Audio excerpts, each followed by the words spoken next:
Okay, we continue our coverage here. Now we go to Johannesburg at the Results Center for Gauteng, where my colleague Teresa Taylor has been standing by. We saw some chaotic scenes there earlier when some IEC presiding officers decided to protest and dumping the forms on the thing, saying they were unhappy. They've been working long hours. Teresa, what's the situation like now, and what's next for that Results Center this morning? Well, as you say, Dan, I mean, we saw chaotic scenes earlier today. You know, people started singing, they started protesting, and very, very quickly the situation turned to a point where people said, actually, we're walking out, we're going home. This is not in our contracts for us to be here for this many hours. You know, people were saying that they needed to go back to their day jobs. So it's actually very quiet here at the Provincial Centre. I'm actually joined now by the Provincial Electoral Officer, Masego Shaburi. Masego, I mean, what went wrong to lead to this point from your perspective for these presiding officers to walk out in the fashion that we saw happening here? Thank you for the opportunity. I must say from the outset that even with the unsavory incident of this morning, we still remain grateful to those men and women who took up the challenge to serve the country by acting as presiding and deputy presiding officers. We can't repay them enough. It's unfortunate that it had to get to that stage, but it was necessary for us to verify in the presence of party agents who are legally enjoined to release a result for the station for which they were responsible for. No other person can release a result for the station. So it was necessary that they come here, present their result slip, we verify, we clear the arithmetics, we deal with the issues that may have happened during the day and make sure that they've resolved all the objections that may have been raised at the voting station. Because of that verification stage, for those who were less than prepared, the process became arduous because they had to go repeat and redo the things that were necessary to be done. Those who were better prepared, I think, experienced the process less cumbersome because in the shortest possible time, they were able to come in, be assisted, and leave the station.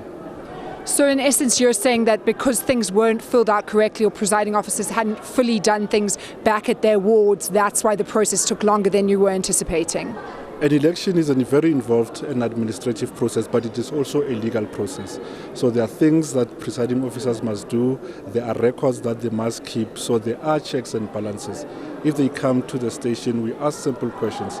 Were there any MEC 7 case? For an example, an MEC 7 case is a person who comes to a station whose name is not on the voter's roll, but who wants to vote at that station. And because they had applied for registration at that station, they will be allowed to vote. But for that to happen, that voter must fill in an affidavit, and a record is required from the presiding officer to verify and support each instance of an MEC 7 vote at the station. So those are the kind of administrative, nuanced things that we require from them before we can accept their diary, before we can accept their results and release them.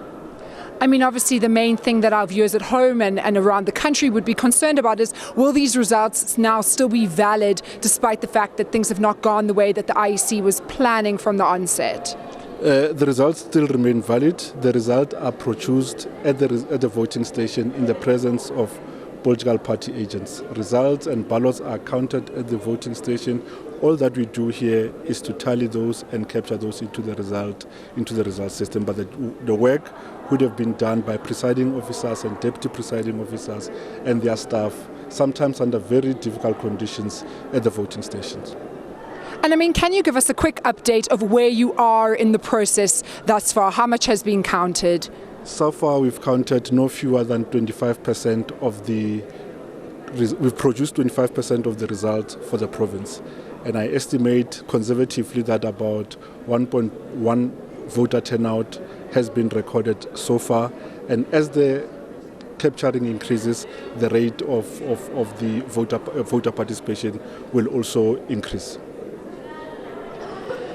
So as you can hear there, I mean, despite the scenes that we saw here this morning, the IEC is still confident that the work that's being done here is still valid, that the results and those who gave their votes, that will still be counted and will be verified. I know that one of the reasons, this is a new system that they brought in to bring in presiding officers here to the provincial centre, and one of the reasons that I was told was because they wanted to increase transparency, and that in previous years it was quite slow to go and then find presiding officers at their home, at their work, when there was an issue. So we might potentially see some further delays caused by the fact that these presiding officers are now not here to verify things when there is a problem, and the IEC will have to go back to that old system of going out and finding people when they need to check issues.